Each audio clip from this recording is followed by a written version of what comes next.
I have 51 questions, Chairman. Honorable Babu Owino, please, because you're a scholar, just turn those questions into two. Thank you, Chairman. In the interest of time, then I will only ask 7, which is a number of completion or perfection. And you did say that that revolution led to destruction of food crops. Is there any maize that any Gen Z stepped on, Bwana PS?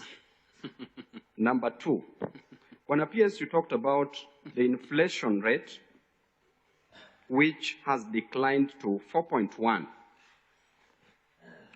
Yet, when you look at the circumstances in the agricultural field and the pharmaceuticals, you are moving from zero rated to tax exemption at the input level.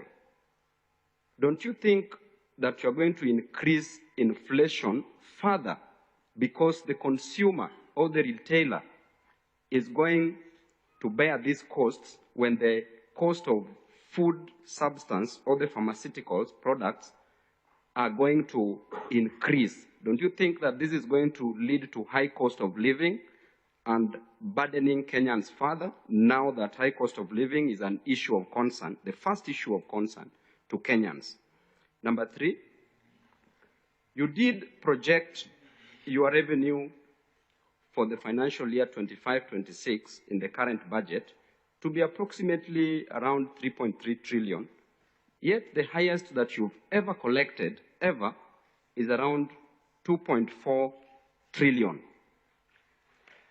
And this circus goes on, and what you tell us is that the financing will be done through external financing, which will come to around 284 billion, and the domestic financing, which you stated at 291 billion.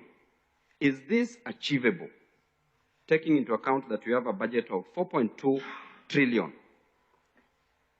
Number 4, you talked about HELB, and you know that it is an emotive issue with our comrades at different universities, taking into account of the new funding model, which should not be implemented because we'll be going against the court orders. You are not prioritizing HELB. You are not treating it as a matter which is both important and urgent, because you are putting it like, we may consider it. Can we consider HELB? Because you know very well as an economist the role of education in economic development. Literally in everything, education applies. Then number 5, the UHC workers, universal healthcare workers, they've been demonstrating on a daily basis. And we have leadership in this country.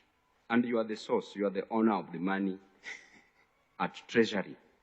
These ladies and gentlemen have been waking up every morning, not doing anything, even spending various nights, Mr. Chairman, in the cold.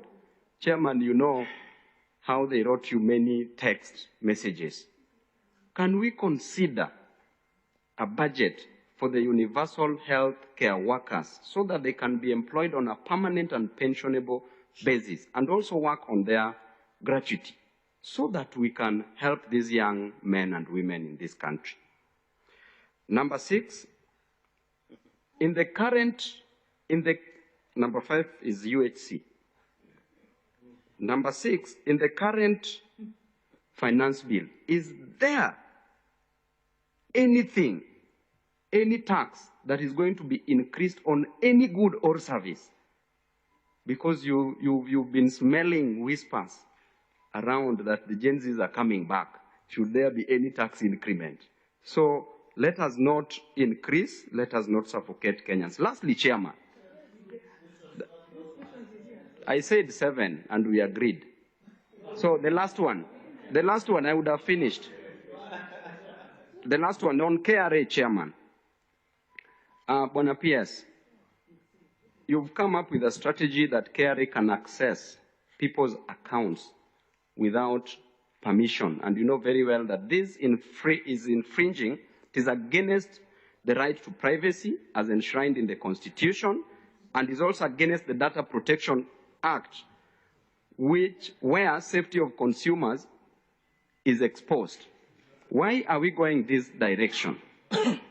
Thank you, Chairman.